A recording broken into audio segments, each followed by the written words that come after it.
días, Dios me les bendiga, Dios me les guarde. Espero que en este domingo de mañana pues usted haya recibido un tiempo cordial a través de las alabanzas, de la oración, de la lectura de la palabra de Dios. Pero venimos ahora al momento especial, que es el plato de comida, ¿verdad? La comida espiritual.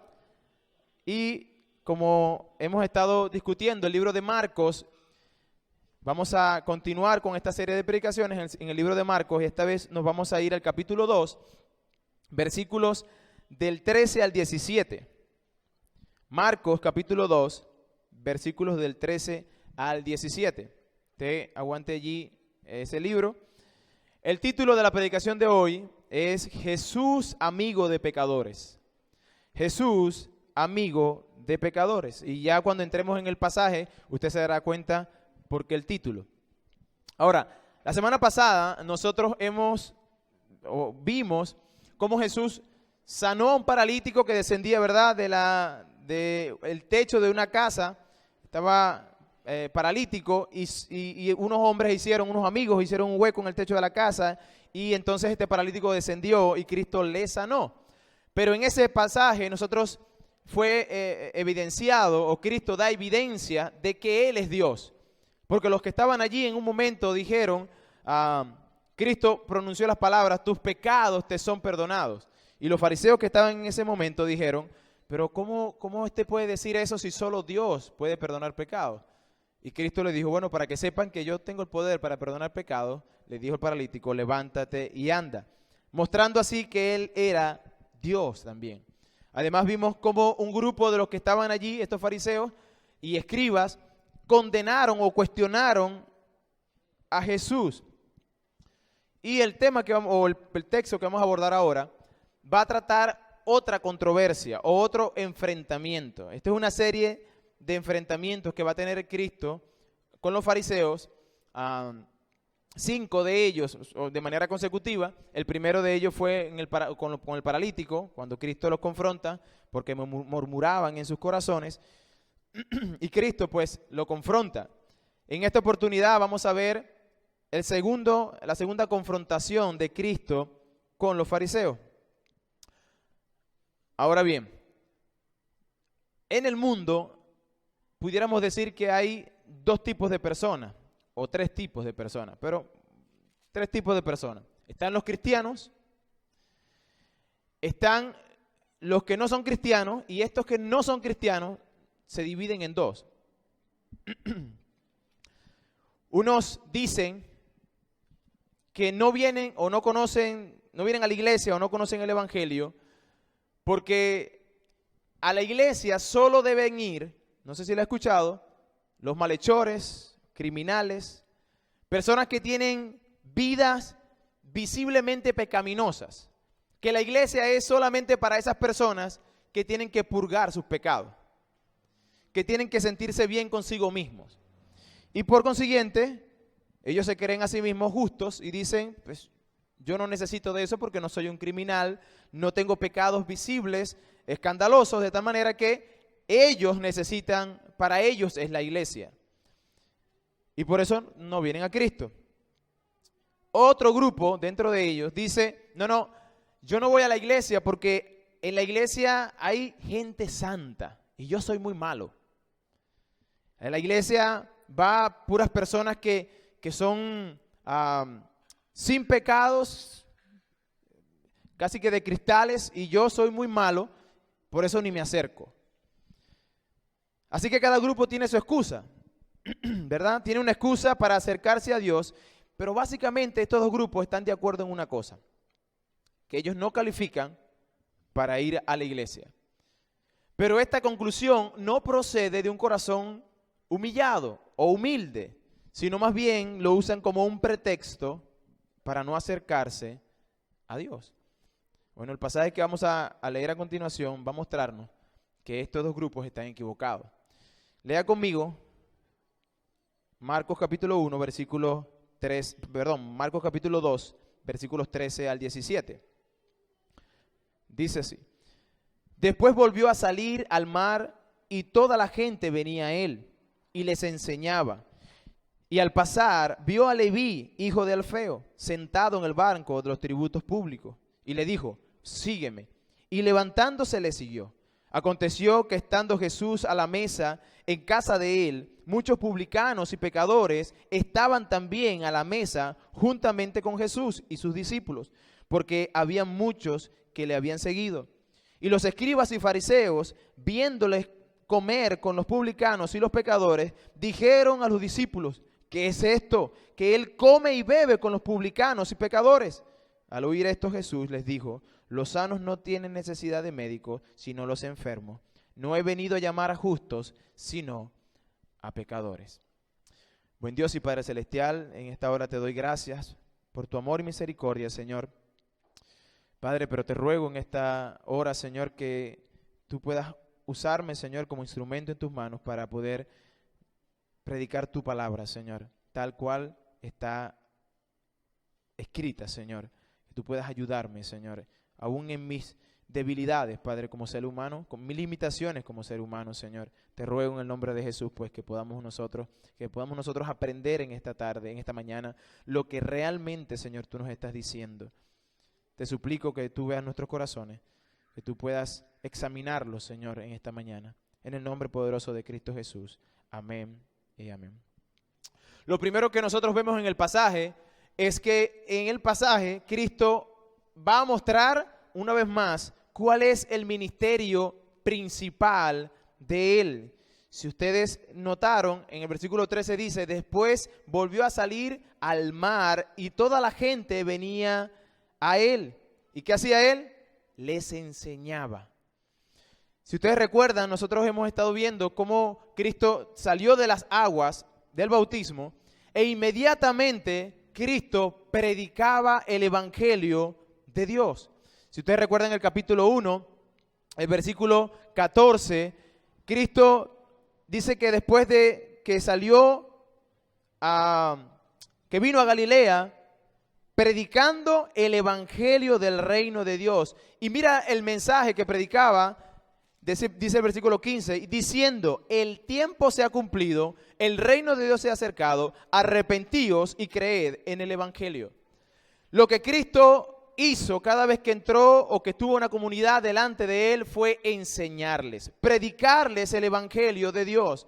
Y es porque esta es la única respuesta que el hombre necesita para la solución de todos sus problemas. Si usted puede pensar con mucho cuidado y piensa en el evangelio como la solución a todos sus problemas, usted verá cómo el evangelio encaja perfectamente en esa tristeza y la convierte en gozo. Cómo el evangelio entra en esa necesidad y la convierte en prosperidad. Cómo el evangelio entra en esa condición quizás de desesperanza y te da esperanza. Es el evangelio la respuesta suficiente para cada uno de nosotros. Y Cristo, cada vez que enfrentó a un grupo, lo primero que hizo fue enseñarles. Y él mismo declaró esto, o lo anunció ante los discípulos que estaban con él. En el capítulo 1, versículo 38, Cristo le vuelve a decir en un momento determinado que él está haciendo sanidades. Si ustedes recuerdan conmigo que él hizo muchas sanidades en este primer capítulo. Y cuando los discípulos vinieron a buscarlo en un momento determinado que estaba orando, Cristo les dijo en el versículo 38 del capítulo 1, vamos a otros lugares vecinos para que predique también allí, porque para esto yo he venido. Los discípulos aprendieron de manera muy temprana que Cristo vino a predicar el evangelio de Dios. Para esto Él vino. Esas fueron las palabras de Cristo. Ahora, Él no vino a sanar, aunque lo hizo. Él no vino a echar fuera demonios, aunque lo hizo. Su tarea principal fue mostrar a la gente el evangelio. Hermanos, nosotros tenemos que hacer una reflexión en cuanto a esto, porque hoy en día nosotros pudiéramos predicar cualquier otra cosa. Aquello que llama la atención del corazón de las personas hoy en día.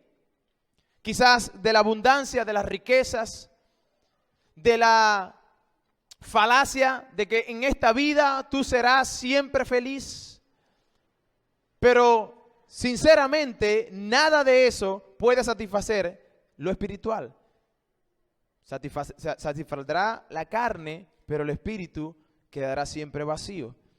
Cristo vino a atacar el problema principal del hombre, y esto es la necesidad que tenía del evangelio. Porque el evangelio es poder de Dios para salvación. Para salvación.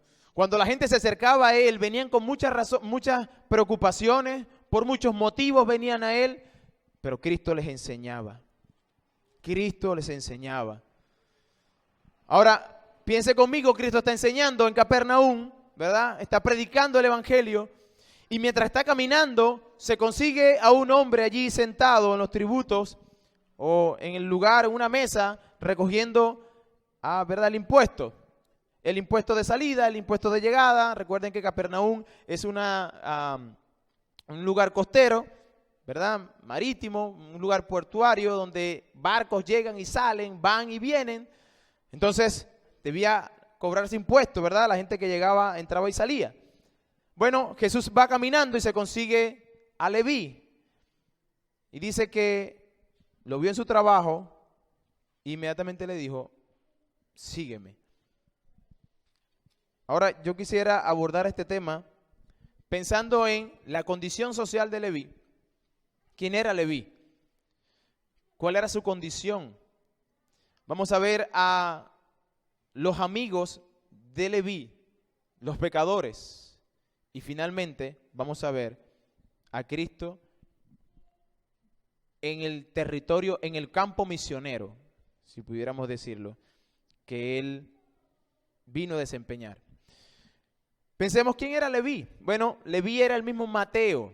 Cuando usted lee la Biblia y usted va a encontrar el Evangelio de Mateo, pues es el mismo Leví, es la misma persona. En Mateo, él mismo se nombra a sí mismo cuando está entre los 12 discípulos, se nombra como Mateo. Era común que un hombre pudiera tener dos nombres. Igual era Pedro. Pedro tenía el nombre de Cefas y Simón. Simón, y luego Cristo lo llama Pedro. Y era común que tuviera más de un nombre.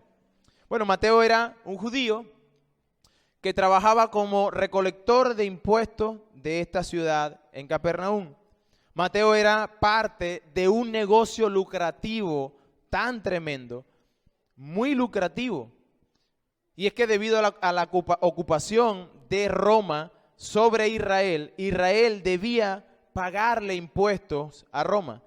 Y estos impuestos que se les exigía a la ciudad de Israel, a la Palestina, eran muchos, de todo tipo y como usted no se imagina. Cualquier impuesto que usted se imagine, pues ellos lo cobraban. Por ejemplo, cuando tú ibas de viaje de una ciudad a otra, tenías que pagar impuestos. Nosotros lo hacemos, ¿verdad? Se parece a nosotros. Si vamos a un lugar, quizás encontramos el peaje, tenemos que pagar impuestos. Esa podría pasar. Pero luego había impuesto por sembrar tu tierra. Era tu tierra y tú querías sembrar, debías pagar impuestos por sembrar la tierra.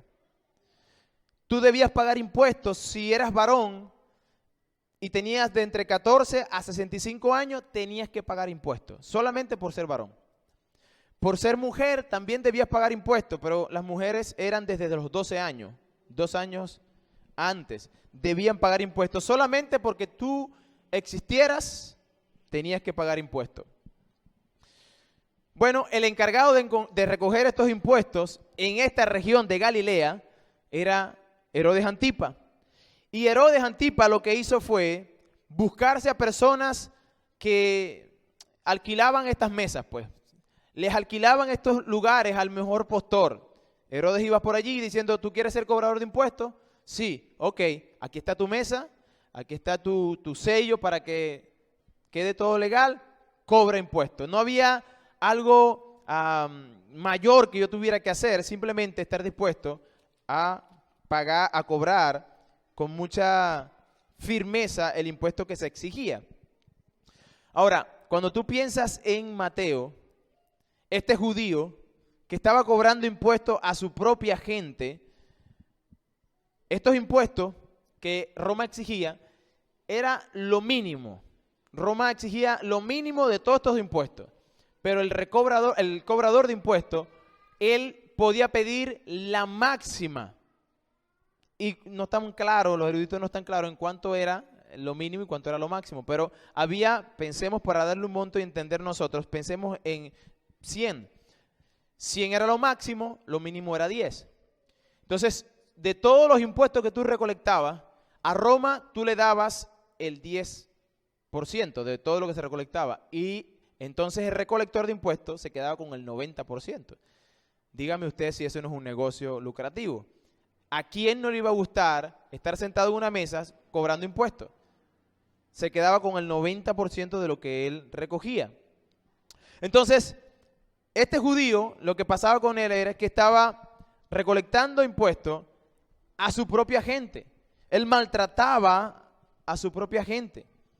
Eran codiciosos, especuladores, mentirosos. Ellos exigían más de lo que ellos debían pedir o dar a Roma. Y luego tenían guaruras o personas que tenían atrás vigilantes o guardaespaldas. Que cuando una persona no estaba dispuesto a pagar, estos guaruras, estos vigilantes o estos guardaespaldas iban y te forzaban, golpeaban al punto de la muerte, te quitaban tu tierra o tus hijos. Incluso si tú no tenías para pagar, entonces, ¿qué hacía el recolector de impuestos? Te prestaba y luego te cobraba en sobreprecio a la usura, pues se daba la usura. Es decir, que esta persona era muy despreciable para todo el pueblo que vivía allí alrededor. Estas fueron las razones por las que las personas que estaban alrededor de Mateo o de estos recolectores lo veían como lo peor de lo peor. Traidores ante el pueblo de Israel. Se consideraban impuros. Se les negaba a estos hombres, se les negaba el acceso a la sinagoga. Se les negaba estar en un juicio público judío. Ellos no podían estar en un lugar como este. Se les prohibía atestiguar como un testigo en un conflicto. Ellos no podían atestiguar. Ellos incluso, si te daban una ofrenda, tú como judío no podías recibir esa ofrenda, no importa lo lucrativo que era, no podías recibirla porque se entendía en la época que ese era dinero mal habido, por ende no era aceptado. En pocas palabras, estos impuros se clasificaban como ladrones, traidores, mentirosos, los pecadores más viles. Por eso era muy difícil que alguien pudiera ver a una persona como esta que se arrepintiera, porque realmente eran viles. Ahora, con todo esto en mente, ya sabiendo que es un recolector de impuestos, qué hacía con la gente, cómo torturaba a la gente para sacarle el dinero, pensemos en lo que pasó. ¿Qué fue lo que pasó? Cristo estaba por allí. Y usted se imaginará Capernaum lleno de gente, como dijimos la vez pasada, ¿verdad? Gente vendiendo empanadas por aquí, por allá, pescado, el otro componiendo el pescado, el barco que llegaba, el montón de gente. Y de pronto aparece Cristo en Capernaum con un montón de gente atrás de él y él enseñándoles, y luego ve a Mateo, que todas estas personas tienen en mente y saben quién es Mateo, o quién es Leví en este caso, que es un recolector de impuestos, que no lo podemos acercar porque no es impuro. Y ahora viene Cristo y le dice, ven y sígueme. Usted se podrá imaginar cómo resonó esas palabras en la audiencia que estaba a su alrededor. Los ciudadanos que estaban presentes inmediatamente pudieron mirar a Cristo y literalmente pudieron decir, ¿qué es esto? O sea, esto no lo puedo creer, asombrados de lo que él acaba de hacer. Y es que ningún rabino respetable se dirigía a un recaudador de impuestos de este modo, y mucho menos, para llamarlos a que fuera parte de sus discípulos, pues, de aquellos que él iba a enseñar. Esto rompió todo paradigma del momento. Entonces aquí está Mateo, que simplemente está sentado, ve al maestro, el maestro le dice, ven y sígueme, y el escándalo total. ¿Saben, hermanos? La gracia de Dios es escandalosa. Cuando Dios puso su mirada en usted y le rescató, nadie daba por usted nada.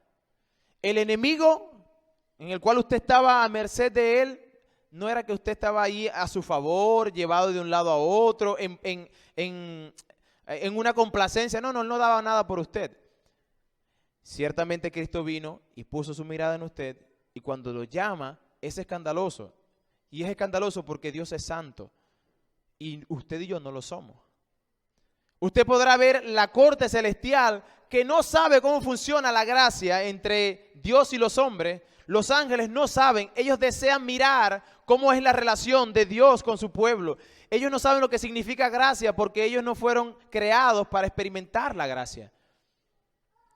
Pero ellos están viendo cómo Dios se relaciona con su iglesia.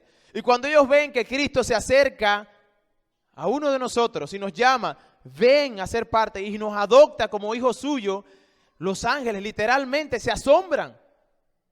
¿Por qué? Bueno, porque ellos no pueden entender cómo Dios santo, santo, santo se puede acercar al pecador.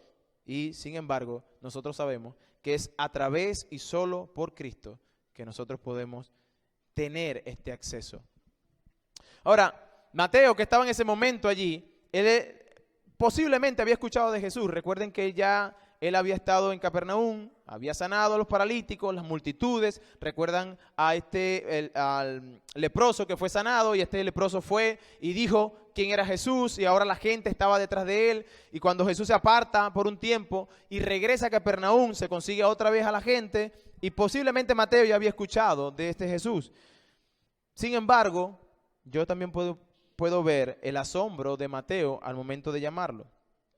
Jesús había emitido un llamado imperativo, había ordenado a Leví, sígueme, ven y sígueme.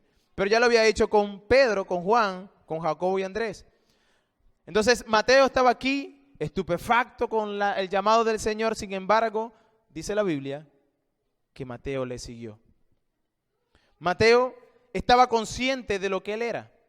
Mateo sabía que él robaba a la gente con toda intención. ¿Cuántas personas no agarró a Mateo, agarró por los cabellos para que le pagaran su deuda? ¿A cuántas personas no tenía él en su mano porque le debían hasta el modo de caminar? Mateo estaba consciente de que él era culpable, de que él era un miserable.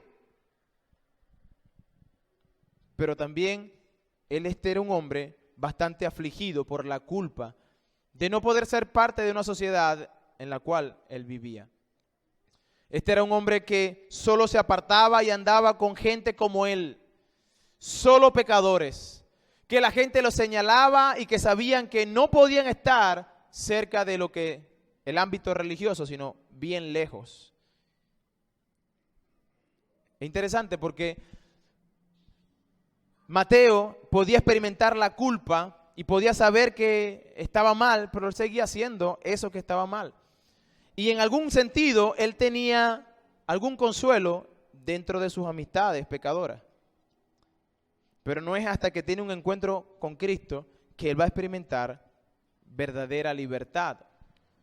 Mateo, consciente de quién era y de lo que la gente le hacía ver, que él era un miserable pecador, él escucha a Jesús e inmediatamente se levanta y va. Si usted lee en Lucas capítulo 5, versículo 28, dice en el mismo relato que ellos agregan, Lucas agrega que no solamente se levantó y se fue, sino dejándolo todo, se levantó y le siguió. Hermanos, este aspecto de Mateo, dejándolo todo y se fue al seguir al Señor, esto es lo que representa el acto de conversión. Así como funciona un acto de conversión. Tú ibas caminando en una dirección y cuando escuchas la voz de Dios, ahora caminas de otro. Mateo había dejado todo por lo cual él estaba siendo rico. Había dejado el negocio más próspero, el cual no tiene pérdida. Este negocio no tenía pérdida, solo ganancias, ganancias, ganancias. Pero cuando el acto de misericordia de Dios abrió los ojos espirituales de Mateo, él no tuvo elección.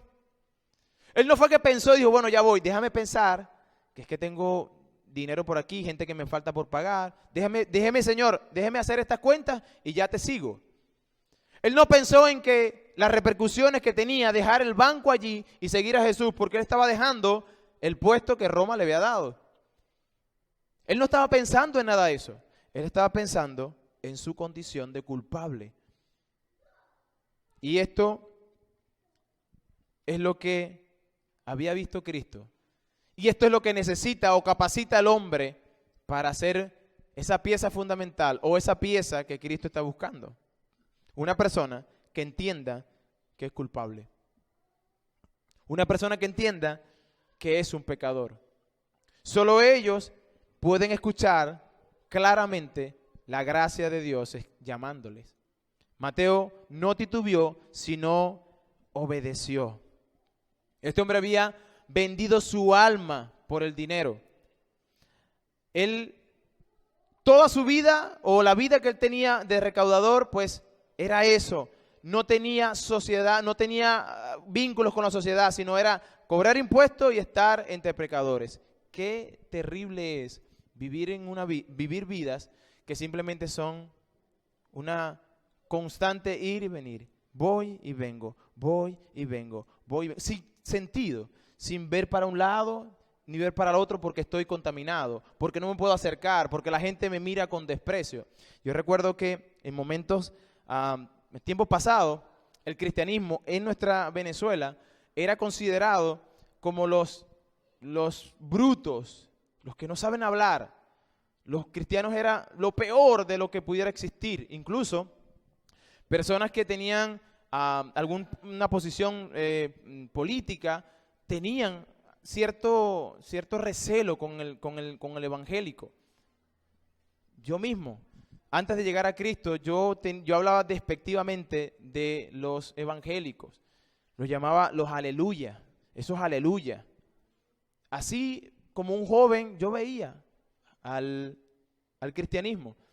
Y es feo, se siente feo cuando te rechazan. Bueno, la condición de Mateo era una condición de rechazo. Nada tenía más valor para Mateo ahora que esas palabras, ven y sígueme. Nada fue tan importante para Mateo como esas palabras, ven y sígueme.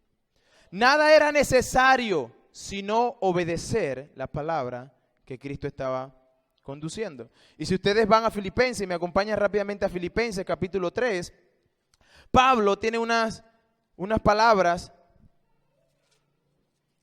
que lo hablan bien claro. Filipenses capítulo 3, versículos 7 y 8.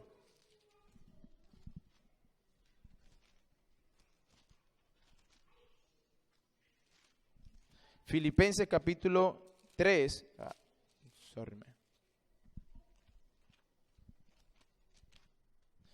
capítulo 3, versículos 7 y 8 dice de la siguiente manera: pero cuantas cosas para mí eran ganancia, las he estimado como pérdidas por amor de Cristo. Y ciertamente aún estimo todas las cosas como pérdidas por la excelencia del conocimiento de Cristo Jesús, mi Señor, por amor del cual lo he perdido todo y lo tengo por basura para ganar a Cristo. Pablo, quien era un hombre altamente preparado, dice que no importa la preparación que yo tenía, no importa quién yo era, fariseos de fariseos, no importa la posición social que él tenía. Él dice eso es basura, y la palabra ahí para basura literalmente es estiércol. Es estiércol. Todo eso para mí es estiércol cuando yo lo comparo con Cristo. Bueno, eso fue lo que Mateo vio. Mateo tenía un negocio que no tenía pérdida. Y él dijo, no, este negocio ya yo no lo quiero. No me importa, estoy dispuesto a darlo todo por estar con Cristo. Mateo perdió posesiones materiales, pero ganó la vida espiritual. Mateo perdió seguridad terrenal, pero ganó un futuro celestial. Mateo perdió la recompensa económica, pero ganó una corona incorruptible de gloria. Él fue excluido de la sinagoga, ciertamente, pero ahora fue aceptado directamente por Dios. Hermanos, lo que usted y yo tenemos es algo que tiene mucho valor, de un precio incalculable, y no se compara a nada de lo que usted y yo podemos obtener en esta tierra. Lo que tenemos aquí es pasajero, efímero. En un momento está y al otro momento no está. Incluso la vida es, dice Santiago, como una neblina que aparece por un poco de tiempo y luego se desvanece. ¿Qué es 100 años, 80 años para una eternidad?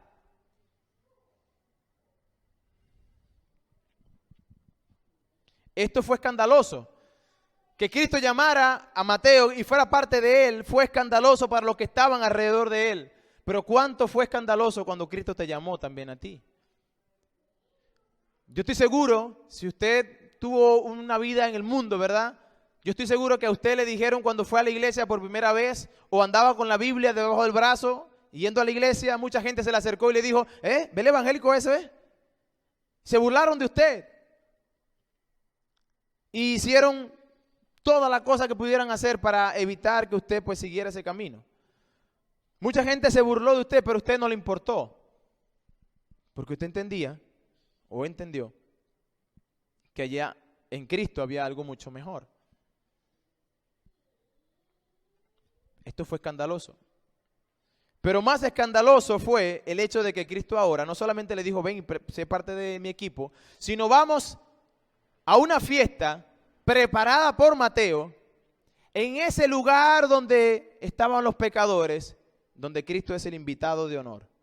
Cristo es invitado a una fiesta de pecadores. Ahora pensemos en ese momento. Si nosotros pensamos en eso y usted ve al pastor el día de mañana en una fiesta, piense en una rumba, no sé cómo se le llama ahorita, rumba, en una disc, no sé cómo se le llama, pero tengo ¿cuánto? 18 años, 19 años que no sé qué nada de eso. Pero piense que usted ve al pastor en una rumba. Invitaron al pastor a una rumba. ¿Qué es lo que usted diría? ¿Es escandaloso o no es escandaloso? Yo estoy seguro que muchos hermanos que están por aquí, ¿verdad? Tendría su teléfono, que ahorita no se pierde nada. Cualquier cosa que usted diga, haga o deje de hacer, pues listo, está en la historia. Seguro que va a tener en su teléfono, va a estar allí pendiente. Ahí una foto del pastor para mañana desenmascarar al pastor. Yo estoy seguro que usted podrá cuestionar inmediatamente sin saber qué está haciendo el pastor allí. A un pastor conocido le están acusando de ciertas cosas que no voy a mencionar, pues, pero le están acusando de ciertas cosas y la razón por la cual le acusan de eso es simplemente porque está predicando un evangelio que alrededor de donde él vive no se ha predicado. Simplemente por predicar el evangelio de Dios. Es tremendo. Pero ciertamente nosotros somos muy fáciles para juzgar. Y a nosotros, si estuviéramos allí, fuésemos parte de ese grupo fariseo que estuviéramos señalando. Mira a Cristo metido en la fiesta de Mateo. Y no solamente con un pecador, sino con muchos pecadores. No era uno que había allí, sino que había muchos pecadores. Si usted lee Marcos capítulo 2, versículo 14 dice, y al pasar vio a Leví, hijo de Alfeo, sentado al banco de los tributos públicos y le dijo, sígueme, y levantándose le siguió. Aconteció que estando Jesús a la mesa en la casa de él, en la casa de Mateo, muchos publicanos y pecadores estaban también en la mesa juntamente con Jesús y sus discípulos, porque había muchos que le habían seguido. Había mucha gente allí que era pecadora. Esto fue un escándalo tremendo para los que estaban alrededor. Estaba comiendo con ellos. Estaba compartiendo con ellos. Es igual en nuestra sociedad que en la sociedad antigua. En la sociedad antigua tú quieres tener una comunión con un grupo de personas, una comida. Pensemos en nosotros. Si vamos a salir, ¿qué pensamos rápidamente? ¿Qué vamos a comer? Si vamos para la playa, ¿qué vamos a comer? Si vamos para el río, ¿qué vamos a comer? En la noche vamos al monumento, hay que llevar algo para comer. Constantemente estamos planificando alrededor de una comida. Pues porque la comida es como que nos une, hace vínculos entre unos y otros. Y era lo mismo en el tiempo de Cristo Jesús. Cristo estaba allí comiendo con pecadores y la gente que estaba alrededor, la gente religiosa, cuando vio esto simplemente no se aguantó y empezó a murmurar. Versículo 16 dice, Y los escribas y fariseos, viéndole comer con los publicanos y los pecadores, dijeron a los discípulos: ¿qué es esto? Que él come y bebe con los publicanos y pecadores. Jesús era el invitado de honor de estos pecadores y de publicanos que estaban aquí. Si nosotros lo vemos bajo la óptica de los fariseos, Cristo era un pecador más.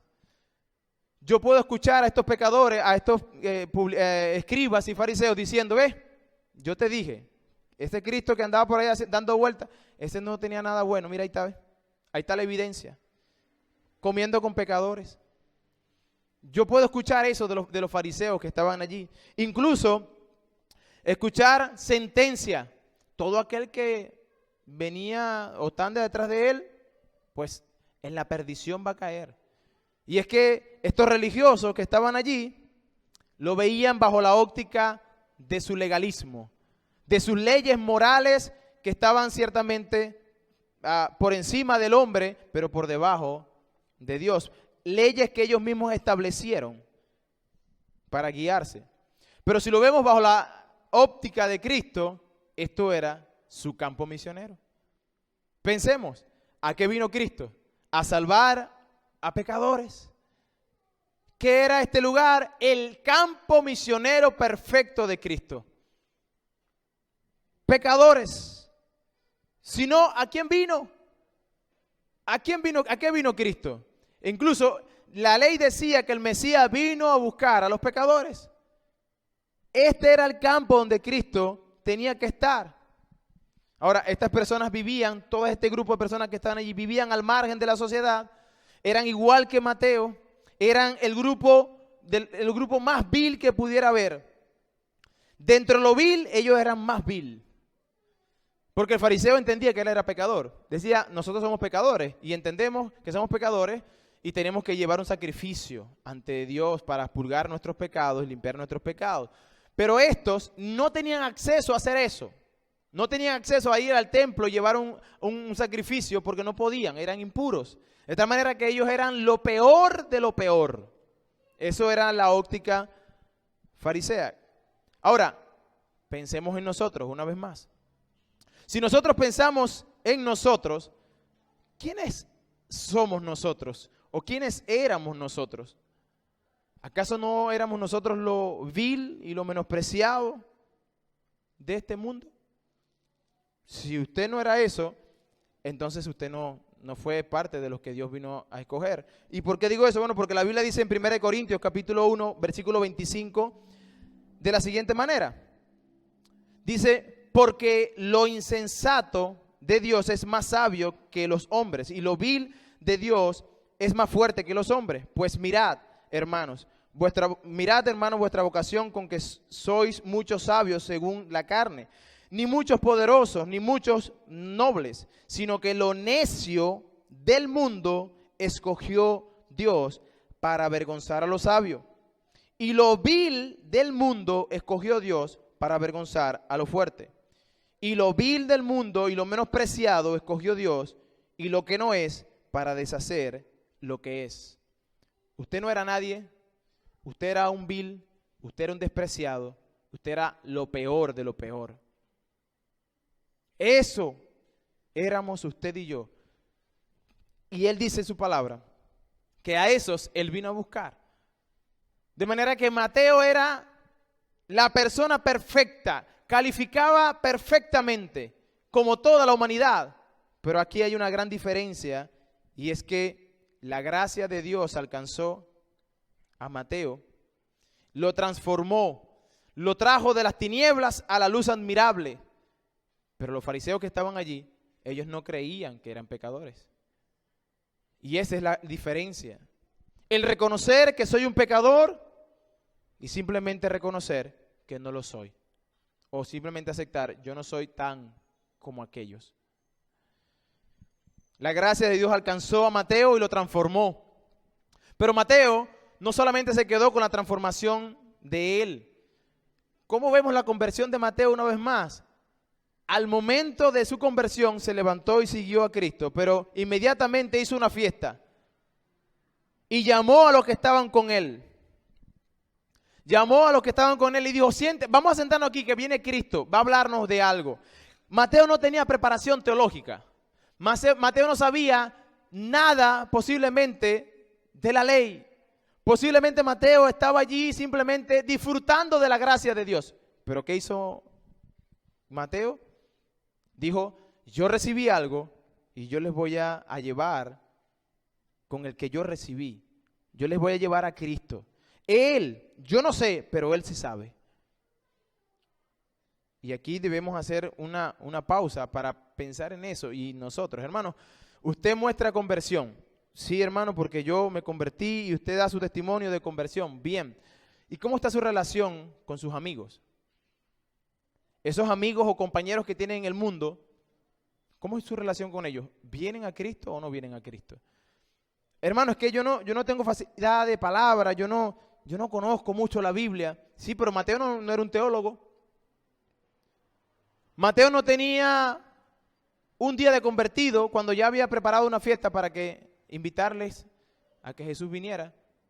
Mateo no tenía una preparación exegética profunda, pero él conocía al que podía todas las cosas. Hermanos, Cristo es suficiente.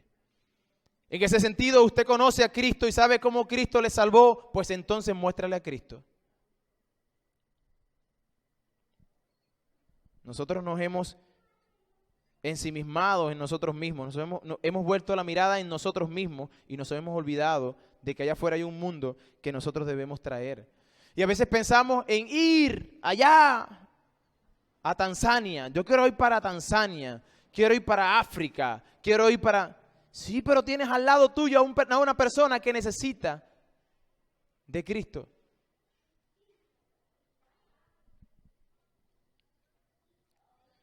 Mateo no esperó.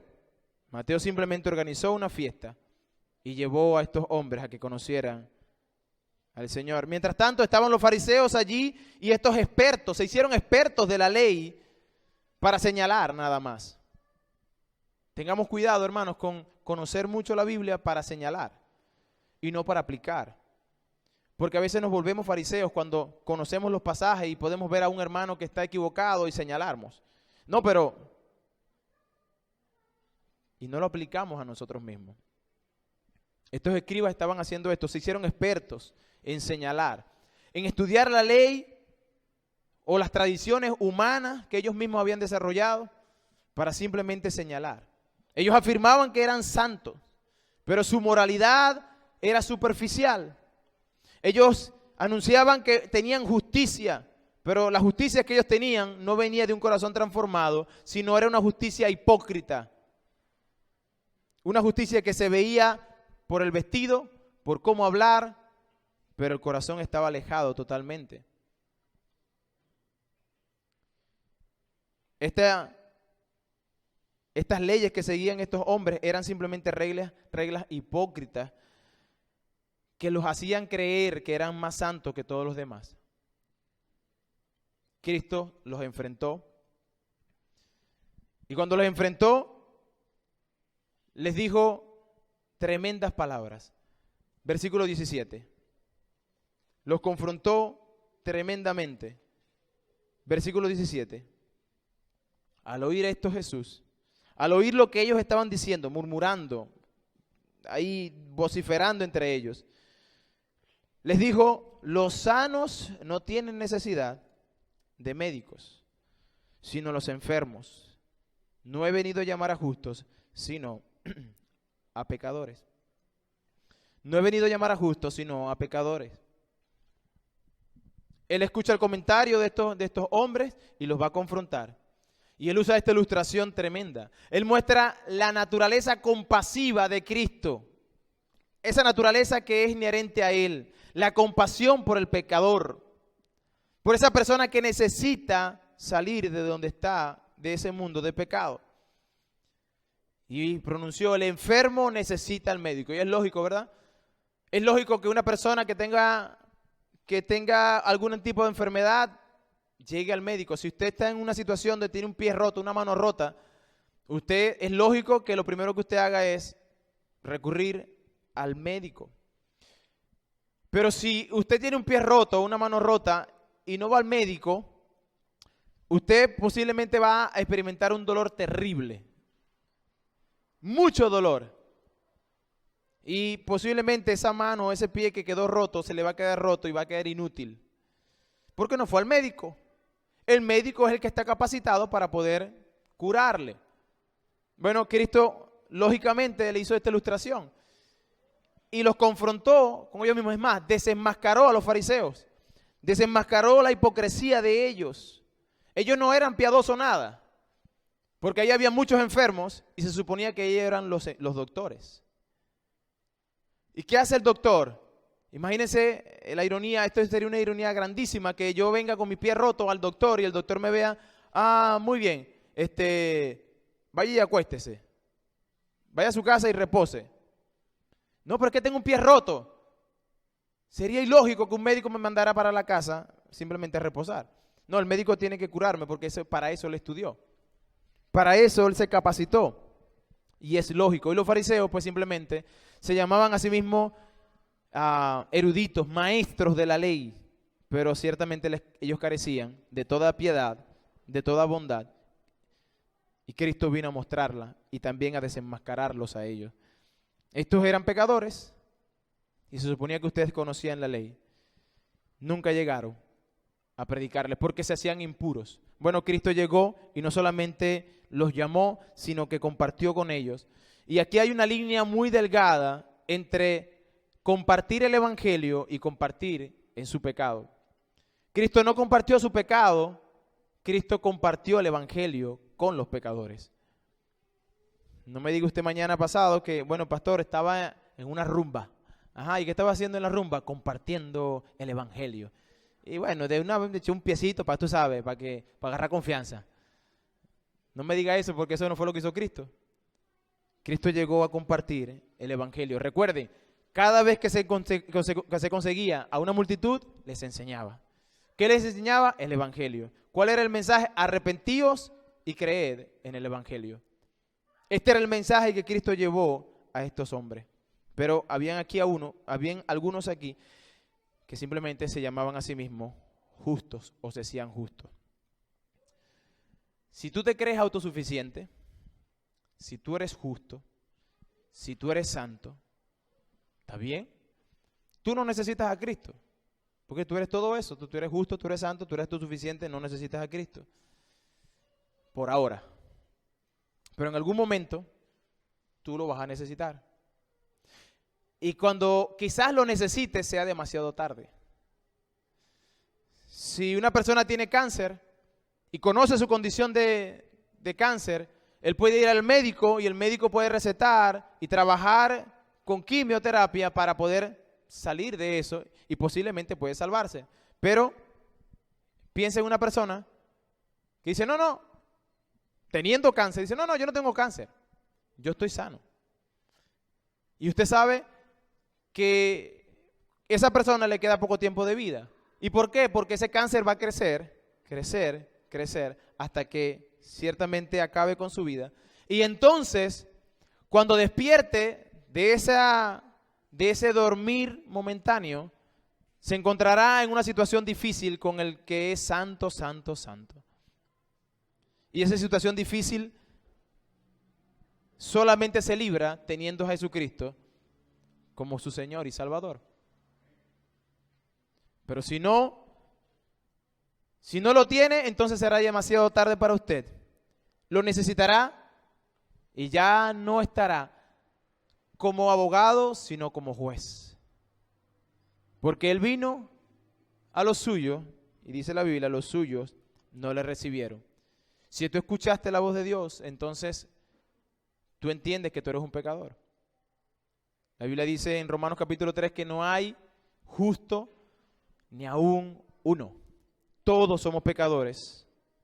Que lo vil y lo menospreciado fue lo que Dios llamó. Entonces, pastor, ¿usted está diciendo que yo soy vil o yo era vil y menospreciado, pecador? Sí. ¿Y que Cristo vino y me salvó solo por su gracia? Sí. ¿Y yo no tuve que hacer nada? No. Todo lo hizo Cristo porque tú eras un pecador. Si usted está aquí y dice, Yo no sabía que estaba enfermo, pero ahora sé que estoy enfermo. Es fácil lo que tienes que hacer. Venir a Cristo, arrepintiéndote de tus pecados y creyendo en Él. Es fácil para ti, fue difícil para Él. A Él le costó la vida, a ti simplemente te va a costar es reconocer que eres un pecador. Y si tú estás en Cristo Jesús y conoces de dónde sacó el Señor, yo te voy a invitar a que usted empiece a hacer un trabajo, el trabajo de Mateo. Mateo se convirtió e inmediatamente fue a buscar a sus amigos e hizo una fiesta. Yo no le voy a pedir que haga una fiesta en su casa, pero haga un cafecito por lo menos. Invita al vecino. Vecina, vamos a tomarnos un café. Y siéntese y compártale el evangelio. Porque eso es lo que usted y yo debemos hacer constantemente. Pablo dice que él se sentía deudor por lo que Dios había hecho en él. Y por eso Pablo predicó y fue y recibió azotes y apedramiento y naufragio y llevado en el mar de aquí para allá en peligro. Sí, él hizo todo eso porque él se sentía deudor a lo que Dios había hecho. Una deuda que él nunca iba a pagar y que usted y yo nunca vamos a pagar, pero por lo menos abonamos, ¿no? La Iglesia Vida Nueva está llamada a predicar el evangelio. El día 25 de septiembre tenemos un servicio unido con las iglesias de la coalición importante. Y para ese servicio se nos ha pedido invitar personas. Que cada miembro de la iglesia invite por lo menos a una persona. Si aquí estamos 40, 50 personas, 60 personas, entonces debiéramos nosotros llevar 120 personas. Si cada uno hacemos el trabajo, por lo menos uno. La idea es que nosotros pudiéramos compartir el evangelio con esta persona. Y yo creo que esto no es algo que es contrario a lo que la Biblia nos enseñó hoy, sino que es parte de mostrar una vez más que yo soy de Cristo. Que el llamado que me hizo el Señor, es imposible renunciar a todo, dejarlo todo por el Señor. Y si te dicen que no, pues está bien, no importa. Intenta con el otro que tienes al otro lado. Y si te dice que no, pues ve al camino y el que va pasando por ahí lo invitas.